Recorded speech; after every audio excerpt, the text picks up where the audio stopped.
Hello guys, magandang hapon sa inyong lahat. Guys, may gagawin kami mamaya. Si Grigo magluluto. Tapos ipapatikim niya kay Jonas. Tingnan natin yung reaction ni Jonas ba kung ano ang ano niya, reaction kasi dadamihan ng asin, lalagyan ng asin. Sige guys, samahan niyo kami mamaya. Punta muna. Yung dadamihan natin ng asin. Dahil dito, papatikim ng pasarela. Atin. Ito yung dalawa natin judge. Pag-ayos na yung timpla, guys. Tapos nakamam. Pag-ayos na yung timpla. Dito, bro. Nilin, happy malam. Pag-ayos na yung timpla, guys. Sila yung dalawa yung judge namin. Pag hindi pa ayos, titimpla pa natin ng masarap. Okay. Okay. Unang titikim. Unang titikim. Si Jonas. Inubos. Sarap, masarap na sarap. Ayos. Sarap na masarap.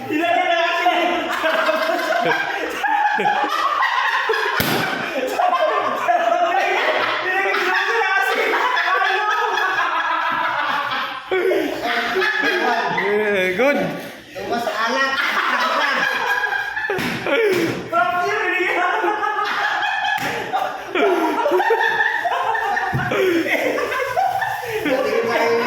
Niluto na lang. Ano, puro asin na. Reaction ng mukha.